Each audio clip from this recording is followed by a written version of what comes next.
Hello cricket fans, எப்படி இருக்கீங்க எல்லாரும்?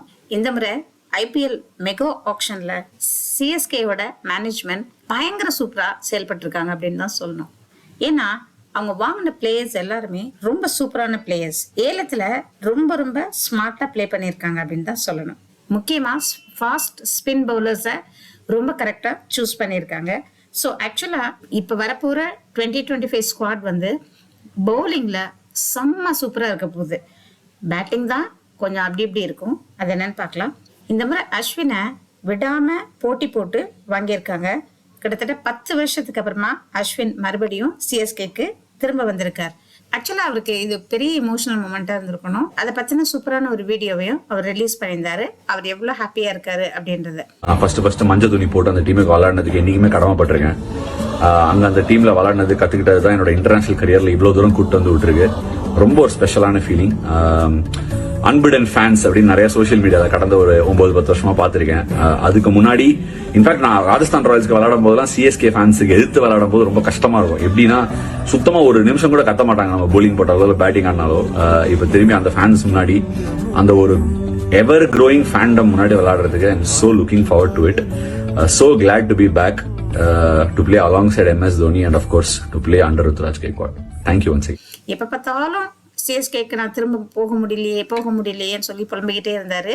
ஏன்னா அவருக்கு நம்ம சேப்பாக் ஸ்டேடியம் அத்துப்படி அதோட நூக் அண்ட் கார்னர் ஒவ்வொரு பாயிண்ட்லயும் எப்படி வந்து பால் வந்து ரியாக்ட் பண்ணோம் அப்படின்றது அவருக்கு ரொம்ப நல்லாவே தெரியும். ஸோ அதை எதிர்பார்த்து காத்துக்கிட்டு இருந்தார். போதாக்குறைக்கு நம்ம சிஎஸ்கே ஃபேன்ஸ் அடிச்சுக்கிறதுக்கு ஆளே கிடையாது இல்லையா? ஸோ சிஎஸ்கே ஃபேன்ஸோட மனசுல இடம் பிடிக்கணும், நம்ம டீமுக்காக நம்ம தமிழ்நாட்டு டீமுக்காக விளையாடணும் அப்படின்றதுல அவர் ரொம்பவே ஆசைப்பட்டிருக்கார் அப்படின்னு தான் சொல்லணும். அதே மாதிரிதான் சிஎஸ்கே ஃபேன்ஸுமே ரியாக்ட் பண்ணியிருந்தாங்க. அவங்களுக்கு அஸ்வின் திரும்ப வந்ததுல ரொம்ப சந்தோஷம். அடுத்தது இப்போ ஓப்பனர்ஸா ருத்ராஜ் கான்வே இந்த 2 பேரும் இருப்பாங்க. ஸோ அதுக்கப்புறமா ரஷின் ரவீந்திராவை தேர்ந்தெடுத்திருக்காங்க. இப்போ இன்னொன்று வந்து ராகுல் திரிபாத்தியை வேற செலக்ட் பண்ணியிருக்காங்க.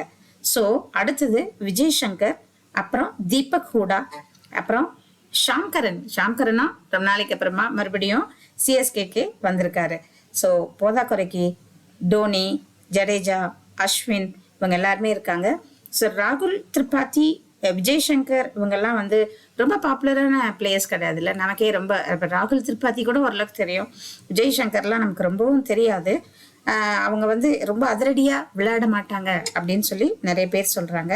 அதனால பேட்டிங் வந்து கொஞ்சம் கவலை தான் அப்படின்ற மாதிரி சொன்னால் கூட ஆக்சுவலாக சிஎஸ்கேக்கு ரொம்ப சாதாரணமாக விளையாட வந்த பேட்ஸ்மேன்ஸ் எல்லாம் அப்புறமா ரொம்ப பலம் வாய்ந்த பேட்ஸ்மேன்ஸாக மாறினாங்க, ரொம்ப பாப்புலர் ஆனாங்க அப்படின்றது ரொம்பவே நல்லாவே தெரியும். யாரு? டோனி இருக்கார்ல, அப்புறம் என்ன, டோனிக்கு கீழே விளையாடுறது ஒரு பெரிய ஒரு என்ன சொல்றது யூனிவர்சிட்டியில படிக்கிற மாதிரி இல்லையா? ஸோ ஆஃப்கோர்ஸ் அவங்க எல்லாருமே ரொம்ப சூப்பரா பெர்ஃபார்ம் பண்ணிட்டு தான் போறாங்க. ஃபார் எக்ஸாம்பிள் யாரை சொல்லலாம்னா சிவம் துபே. அவருக்கு வந்து கிட்டத்தட்ட கெட்ட பேரே இருந்துச்சு, சிவம் துபே நல்லாவே விளையாட மாட்டாரு அப்படின்னு.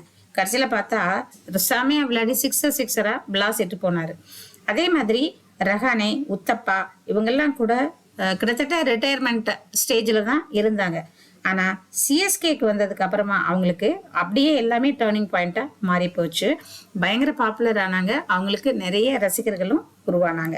ஸோ அதனால ராகுல் திரிபாத்தியும் விஜய் சங்கரையும் ரொம்ப நம்ம வந்து கவலையா நினைச்சுக்க வேண்டிய அவசியம் இல்லை. அப்படி இருந்தா அப்படி சிஎஸ்கே மேனேஜ்மெண்ட் வந்து செலக்ட் பண்ணியிருப்பாங்களா? ரொம்ப கவலையா நிறைய பேர் யோசிச்சுட்டு இருக்கிறது என்ன அப்படின்னா, ஜடேஜாவும் டோனியும் நல்ல ஃபார்ம்ல இருக்காங்களா அப்படின்றது தான். ஏன்னா 2 பேரோட ஹெல்த்தும் தான் கொஞ்சம் சம்டைம்ஸ் ப்ராப்ளமா இருக்கும்.